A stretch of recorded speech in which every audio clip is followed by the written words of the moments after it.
वादी नीलम कश्मीर की हसीन वादी जो अपने खूबसूरत मनाजिर, झीलों और आबशारों, सरसब्ज पहाड़ों और ठंडी फिजाओं के लिए मशहूर है।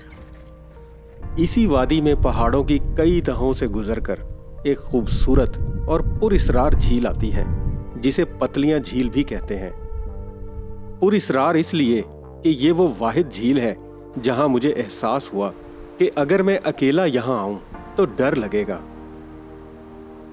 क्योंकि ये जगह ऐसी लगती है कि यहां कुछ भी मावराए फितरत वाकया रूनमा हो सकता है। जैसे कोई साया आपके पास से गुजर जाए, जैसे कोई शख्स बैठा दिखाई दे और दोबारा देखने पर वहां ना हो। हकीकत में ऐसा मुमकिन नहीं, मगर पहाड़ों की कई तहें गुजार कर जब हम यहां आते हैं तो यही फीलिंग आती है।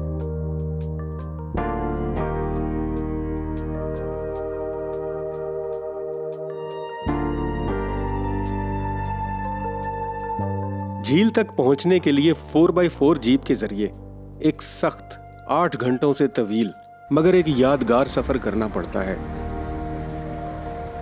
रास्ते में आने वाले मनाजिर, कभी पहाड़ों के साए, कभी बादलों में छुपी वादी और कभी फूलों से सजे रास्ते बोर तो बिल्कुल नहीं होने देते, बल्कि सफर की तकलीफ जरूर कम कर देते हैं।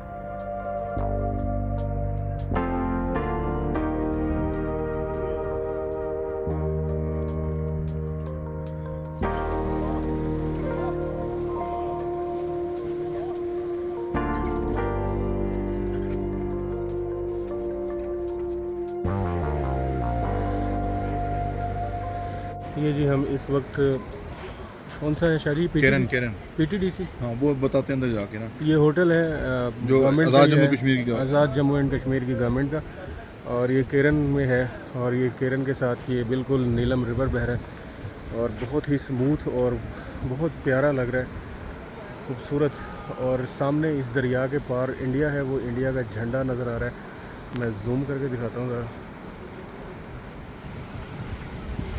ये मकबूजा जम्मू एंड कश्मीर है हमारी ज़ुबान में, उनकी ज़ुबान में आज़ाद जम्मू एंड कश्मीर वही है। तो इधर जो है ना, ये हमारा पाकिस्तान का झंडा लहरा रहा है खूबसूरत, साथ कश्मीर का झंडा है, आज़ाद कश्मीर का। ज़बरदस्त। ये भी एक अपनी फीलिंग है यार कि आप ऐसी जगह पे खड़े हैं कि आप एक मुल्क में खड़े हैं, इस दरिया के पार दूसरा मुल्क है। लेवल की फीलिंग है ये भी। झील पर जाने के लिए केरन से किस सिमत जाना है, इस बात की टेंशन सिर्फ वही हजरात लें जो इस रास्ते पर अपनी गाड़ी पर जाना चाहते हैं। स्टार्ट में तो रोड बहुत अच्छा है, मगर ऐसी जगह जाकर ख़त्म हो जाता है जहां से जीप भी मुश्किल से ही मिलती है।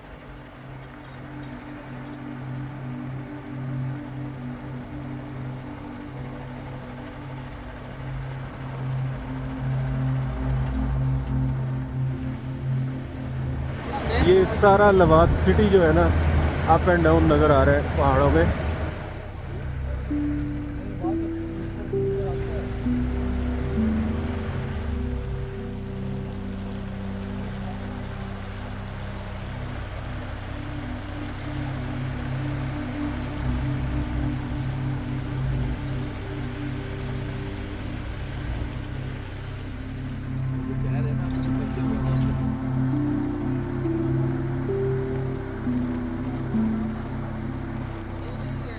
लवाट बाला से जो कच्चा रास्ता शुरू होता है वो जल्द ही फ्रस्ट्रेट कर देता है, मगर ड्राइवर का शुक्रिया कि उसने हमें लारा लगाए रखा कि बस 2 घंटे और 2 घंटे और करते करते 5 घंटे लग गए।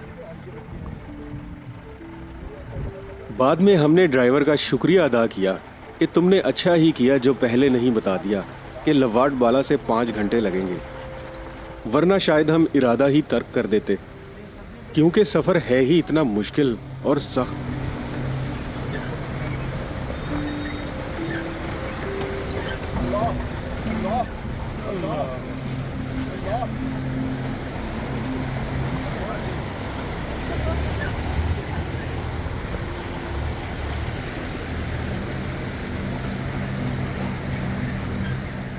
रास्ते में जगह जगह बड़े पत्थर, तंग मोड़, पानी के चश्मे और ढलवाने हैं।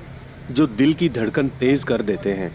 इसलिए नहीं कि डर लगता है, बल्कि इसलिए कि फिर से हड्डियां सिरकेंगी। लेकिन जैसे जैसे इस वादी में हम आगे बढ़ते हैं, ऐसे हसीन मनाजिर इस तकलीफ को भुला देते हैं।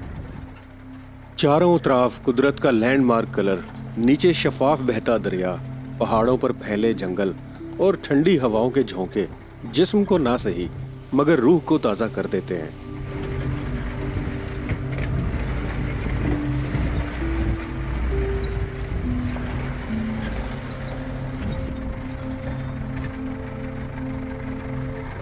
पतलियां झील के रास्ते पर दूसरी मर्तबा ऐसा लगा जैसे हम जन्नत के किसी टुकड़े से गुजर रहे हों।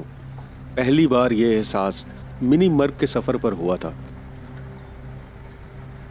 अगर आपको एडवेंचर पसंद है और हिम्मत है ऐसे ट्रैक पर आने की, तो ये जगह बस आपके लिए है।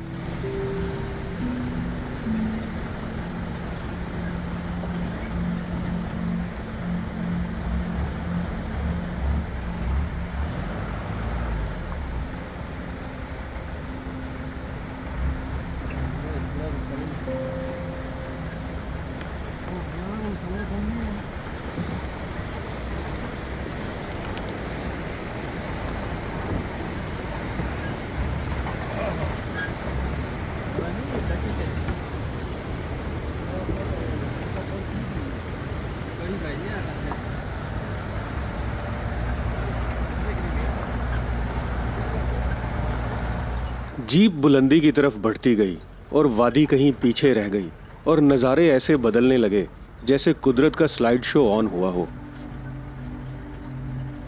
सब्ज रंग आहिस्ता आहिस्ता मध्यम हो गया और पहाड़ों की संजीदा सूरतें नमूदार होने लगीं। जैसे कोई बुजुर्ग कह रहा हो कि ऊपर आना तो अदब से आना। और हवा इस कदर ठंडी कि जीप के शीशे उतारने के तसव्वुर से भी सर्दी लग रही थी। बुलंदी के साथ हवा का ये सर्द मिजाज हमें याद दिलाता है कि कुदरत का मिजाज भी नरमी और सख्ती दोनों का हसीन इम्तजाज है। ये देखें जी कितनी खूबसूरत जगह है ये, और क्या इससे जो है ना खूबसूरत होगी नेचर। पर्पल कलर के फूल ताहद्दे निगाह।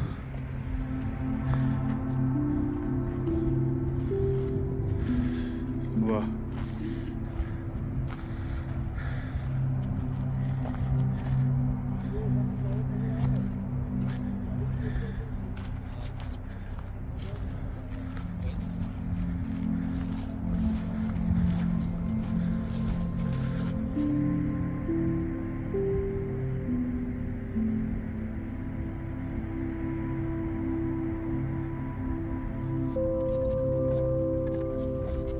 वैसे मेरा मशवरा है कि अपनी गाड़ी पर यहाँ आने की गलती ना करें। गाड़ी चाहे कितनी भी ऊंची और पावरफुल ही क्यों ना हो, वरना वापसी पर कम से कम बम्पर तो डिग्गी में ही जाएगा। क्योंकि ये ऐसा ट्रैक है कि गाड़ी और ड्राइवर की खुद ही तो पहले 2-3 किलोमीटर में ही टूट जाते हैं और बाकी सफर ओ माय गॉड कहते हुए गुजरता है।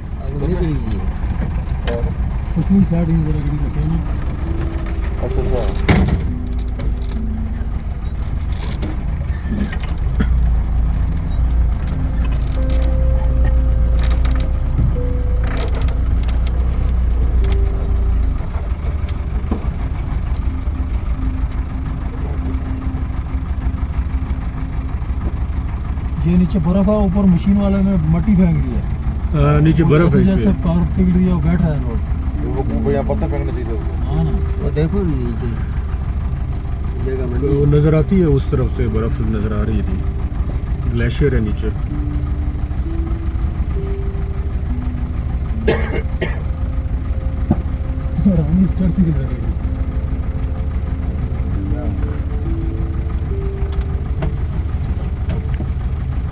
और ये सारा कार गाड़ी तो चल गया सारे कारण और रहने चढ़ गया छेड़छी रह गया।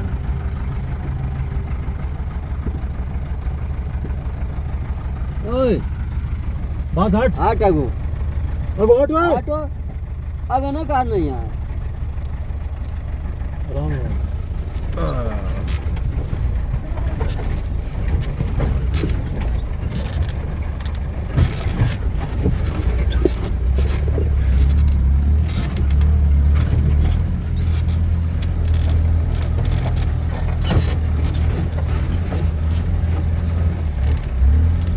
में टायर पिछले है गई है।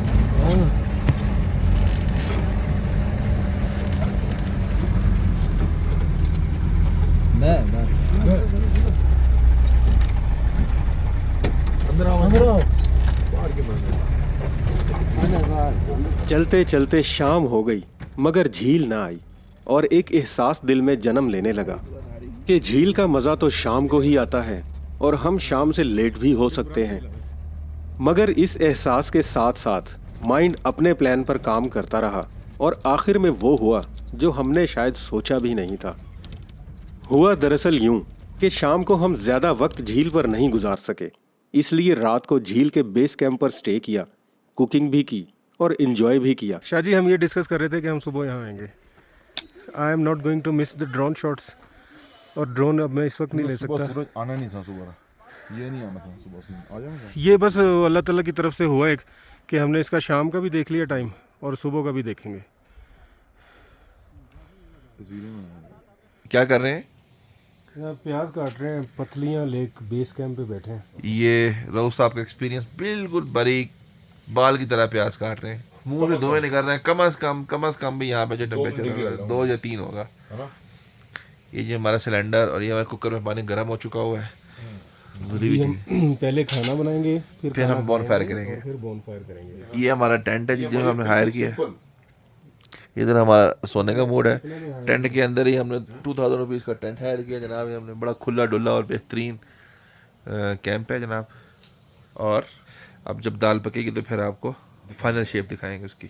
जी शाह जी, अब कौन सा स्टेप चल रहा है? यार ये दाल हमारी इस वक्त जो है ना वो बॉयल हो चुकी है और इस वक्त हम तड़का तैयार कर रहे हैं अपना। ये हमने थोड़ा सा प्याज काटा है, ऑयल लिया है और ये दिखाएंगे ज़रा, थोड़ा सा लहसुन डालेंगे और हमारे पास थोड़ा जीरा है। इन 3 चीज़ों का तड़का लगाएंगे और वो तड़का इंशाल्लाह इस दाल के ऊपर डाल देंगे। वो दाल हमारी कुकर में उधर पड़ी है, रेडी है। और ये जो है ना मेरे हाथ का बनाया हुआ सैलेड मुझे इतना खूबसूरत लग रहा है, ज़बरदस्त। और वो मिर्चें भी मैंने काटी हैं। ये दाल के साथ हम निवालों में बंद करके खाएंगे। दोस्तों तड़का ना आपने डालना ऊपर, जब मैं इसको कुकर नीचे रखूँगा ना आपने फेंकना, शर्र की जो आवाज़ है ना वो नोट करनी है, रिकॉर्ड करनी है। ठीक है वो घट्टा खा दिया, तड़का डालने लगे, डाल दें। जनाब हमारी दाल पक के तैयार हो गई है, रोटियां आ गई हैं और अब ये हमारा सैलड पहले ही तैयार था। एंड भूख भी बहुत सख्त लग गई है, इतनी देर खुशबू सूंघ के मसालों की। चलो जी शुरू हो जाओ बस। ये पतलियां लेक बेस कैंप की एक हसीन रात, मैं नदीम शाह एंड नुमान और सामने पूरा चांद, 12वीं का चांद है।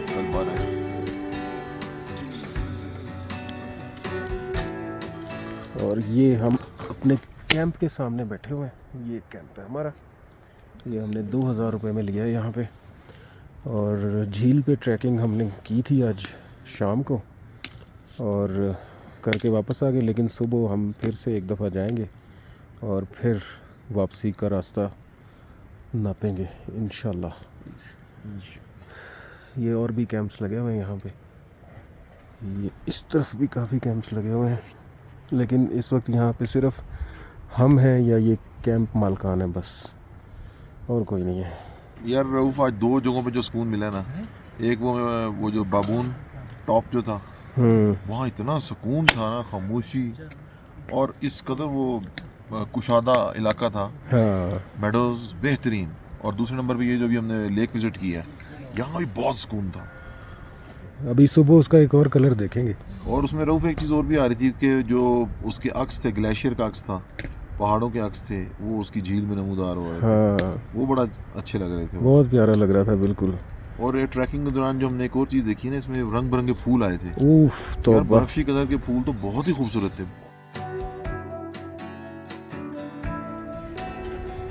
चांद निकला है तुझे देखने बादल की तरह। रात को ठीक से सो नहीं सके क्योंकि ऑक्सीजन की कमी के बाइस थोड़ी देर बाद लंबा सांस लेना पड़ता था और आंख खुल जाती थी। मगर सुबह सवेरे फिर से हशाश बशाश हमने सामने वाले पहाड़ पर चढ़ना शुरू किया और तकरीबन 45 मिनट की सख्त ट्रैकिंग के बाद झील में उतरते चांद को तो नहीं, मगर सूरज को देखा।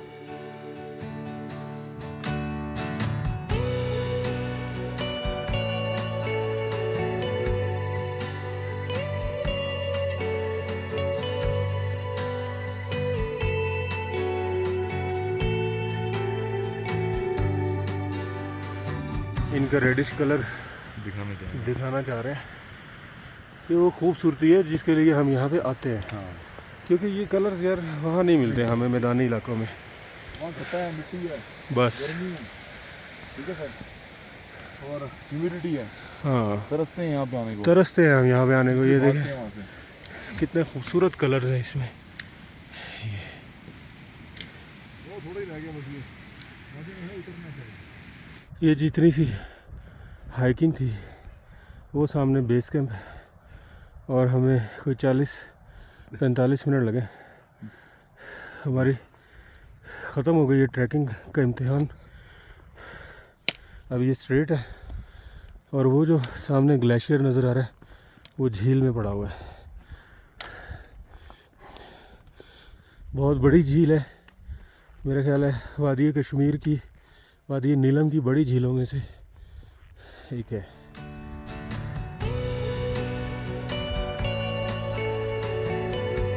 पतलियां झील का पानी नीलगू है। आसपास खामोशी का आलम, सिर्फ हवा की सरसराहट और पानी की मध्यम आवाज सुनाई देती है। ऐसा लगता है जैसे कुदरत ने यह मुकाम तन्हाई पसंद रूहों के लिए बनाया हो।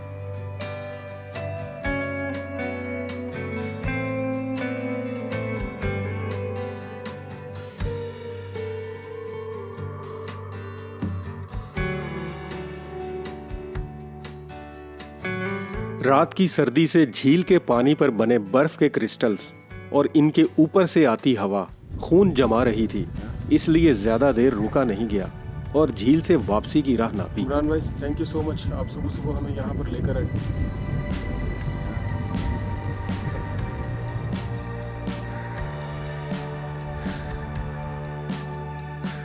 तो जी लास्ट मोमेंट्स एट पतलियान लेक बेस कैंप, और ये जवान खड़े हैं हमारे भाई, ये यहाँ पे ये बेस कैंप चला रहे हैं। ये जितने कैंप नज़र आ रहे हैं पीछे ये इन्हीं के हैं, और ये इनका सॉर्ट ऑफ एक करियाना स्टोर किचन भी है, किचन है, और यहाँ पे हर किस्म की फैसिलिटीज़ आपको अवेलेबल होंगी। जब भी आप यहाँ पे आएँ इनसे पहले से रब्ता कर लें, और ये पहले से रब्ता करने के लिए ये जो है ना इनका एक पैनाफ्लेक्स लगा हुआ है, ग्रीन व्यू टेंट विलेज, और ये नीचे नंबर भी लिखे हुए हैं काफ़ी सारे।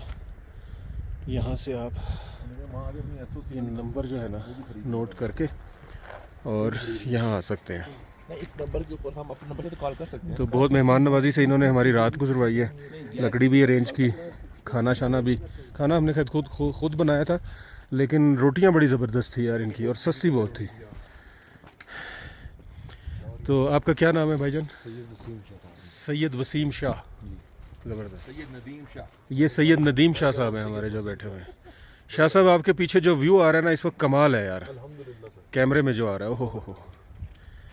तो जी अभी हम निकलते हैं, इन भाइयों से इजाज़त लेते हैं। तो आप लोग जब आएँ, जितने भी टूरिस्ट पतलियां लेक का विज़िट करना चाहें, तो ये सबसे अच्छी जगह हमें जो लगी है। इससे आगे भी बेस कैंप है लेकिन वो रौनक वाले नहीं हैं। यहाँ पे इनके पास जो नंबर ऑफ़ कैंप्स हैं वो काफ़ी ज़्यादा है। वापसी का सफर जरा कम मुश्किल लगा, पता नहीं क्यों। रास्ता तो वही था, मगर कुछ तो था जो बदला हुआ था झील को देखने के बाद।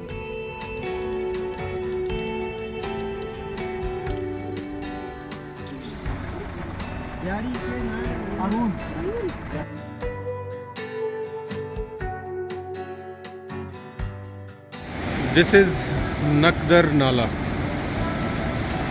बहुत खूबसूरत जगह है। बस लेफ्ट साइड पे नहीं देखना, अदरवाइज एवरीथिंग इज़ ब्यूटीफुल। मैं यहाँ पे बता दूँ कि जो केरन से जो जीप मिलती है पतलियां लेक के लिए, वो मिल जाती है 18,000 रुपये में, क्योंकि ट्रैक बहुत लंबा है, बहुत लंबा और बहुत ही मुश्किल ट्रैक है। तकरीबन केरन से ऑलमोस्ट 1 घंटा लवात और फिर 4 से 5 घंटे आगे लगते हैं। वो ड्राइवर पे डिपेंड करता है कि कितना टाइम लगा रहा है। अच्छा, फिर वापसी पे भी इसी तरह 3.5 घंटे लवात तक लगे हैं हमें, और अब केरन हम पहुंचने वाले हैं। तो 18,000 जीप का रेंट है, और बेहतर ये है कि आप एक दिन जाएं वहाँ पे, रात गुजारें ऊपर, और फिर नेक्स्ट डे वापस आएँ। इसका जो ट्रू इसेंस है ना वहाँ पे इंजॉय करने की, पतलियाँ लेक बेस कैंप को और फिर पतलियाँ लेक ट्रैकिंग को, वो यही है कि वहाँ पे रात गुजारी जाए। अदरवाइज़ सुबह सुबह निकले, शाम को वापस भी आया जा सकता है, लेकिन उसमें बहुत ज़्यादा जो है ना थकावट हो जाएगी। अच्छा, one important thing to remember कि इसमें वहाँ पे ऑक्सीजन बहुत कम है। रात हम सो रहे थे जब कैंप में, तो हमें लंबे लंबे सांस लेने पड़ रहे थे, सर में दर्द हो रहा था, और हमें नींद भी ठीक तरह से नहीं आई। तो वहाँ पे बच्चों का जाना जो है ना, वो आई वुडंट रिकमेंड।